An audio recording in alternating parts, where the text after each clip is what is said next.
L'injustice aujourd'hui s'avance d'un pas sûr. Les oppresseurs dressent leurs plans pour 10 000 ans. La force affirme, les choses resteront ce qu'elles sont. Pas une voix, hormis la voix de ceux qui règnent, et sur tous les marchés, l'exploitation proclame « c'est maintenant que je commence ». Mais chez les opprimés, beaucoup disent maintenant « ce que nous voulons ne viendra pas ». Celui qui vit encore ne doit pas dire « jamais ». Ce qui est assuré n'est pas sûr. Les choses ne restent pas ce qu'elles sont.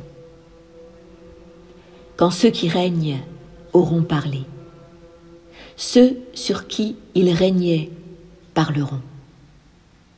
Qui donc ose dire « jamais » ?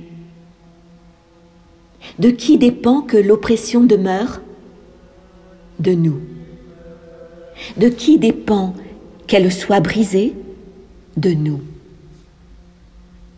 Celui qui s'écroule, abattu, qu'il se dresse, celui qui est perdu, qu'il lutte, celui qui a compris pourquoi il en est là, comment le retenir ?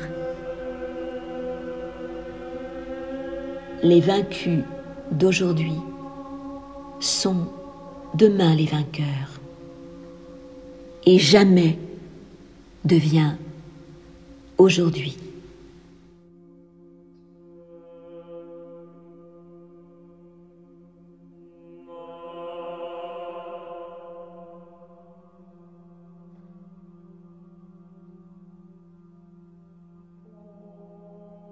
Vraiment, je vis en de sombres temps.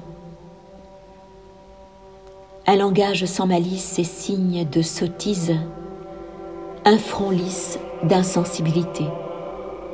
Celui qui rit n'a pas encore reçu la terrible nouvelle. Que sont donc ces temps où parler des arbres est presque un crime, puisque c'est faire silence sur tant de forfaits.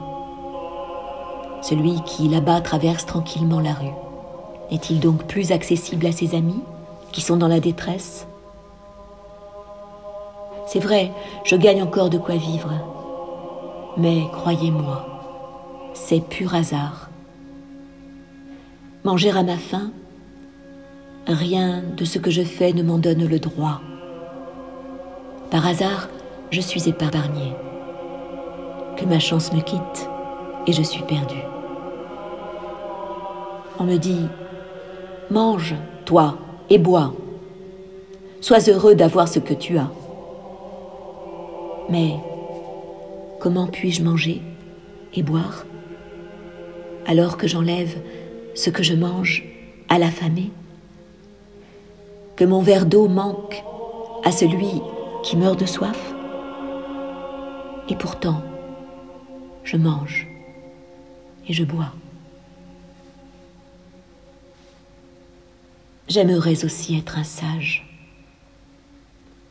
Dans les livres anciens, il est dit ce qu'est la sagesse. Se tenir à l'écart des querelles du monde et sans crainte, passer son peu de temps sur terre. Aller son chemin sans violence, rendre le bien pour le mal, ne pas satisfaire ses désirs mais les oublier, est aussi tenu pour sage. Tout cela m'est impossible. Vraiment, je vis en de sombres temps.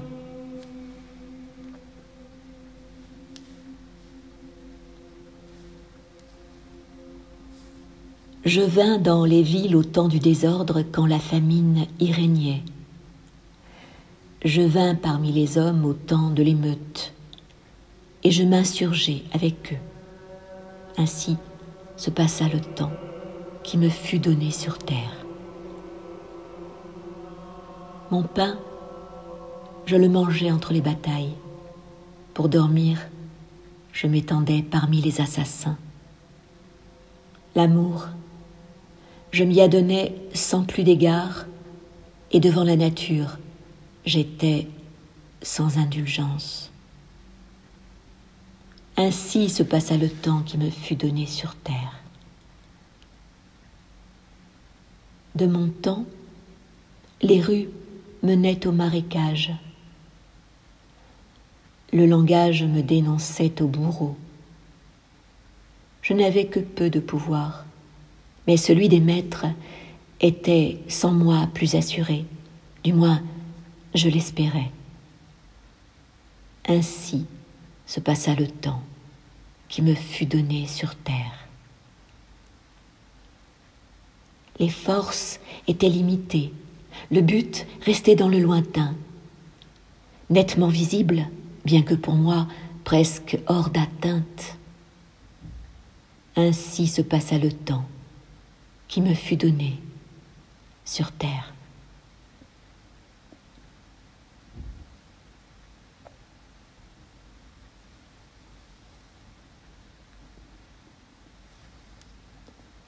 Vous qui émergerez du flot où nous avons sombré, pensez, quand vous parlez de nos faiblesses, au sombre temps aussi dont vous êtes saufs.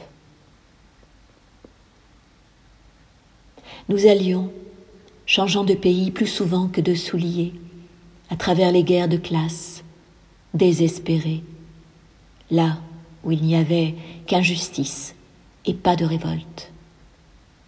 Nous le savons, la haine contre la bassesse, elle aussi, tord les traits. La colère contre l'injustice rend rauque la voix. Hélas, nous qui voulions préparer le terrain à l'amitié, nous ne pouvions être nous-mêmes amicaux.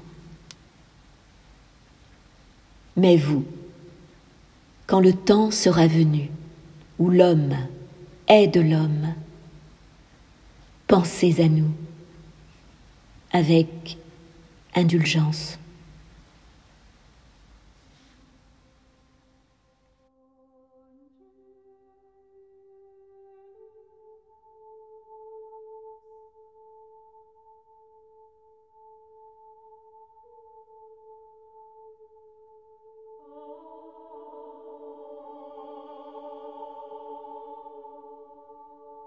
Moi, Bertolt Brecht, je suis des forêts noires.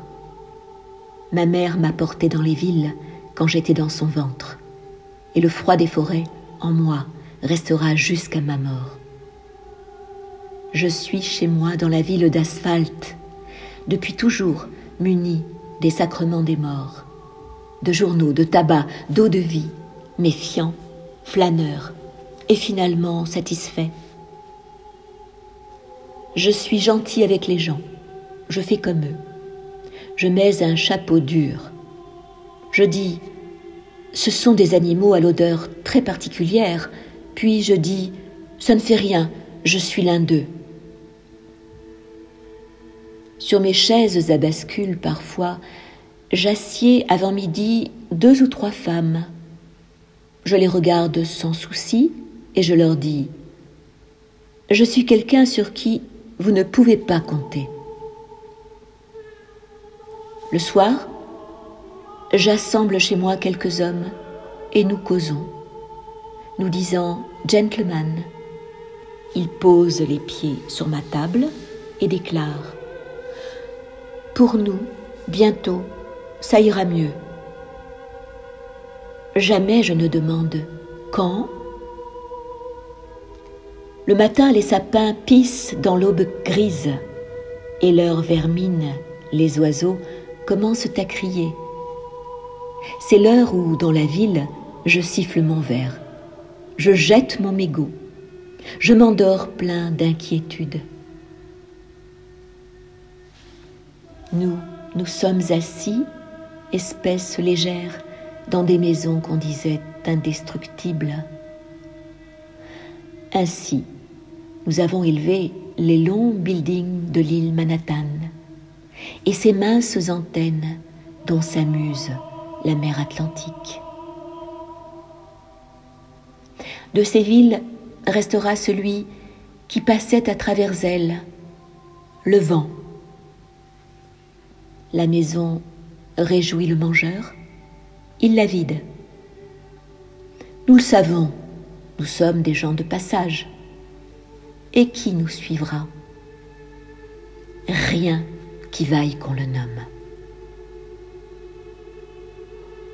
Dans les cataclysmes qui vont venir, je ne laisserai pas, j'espère, mon cigare de Virginie s'éteindre par amertume.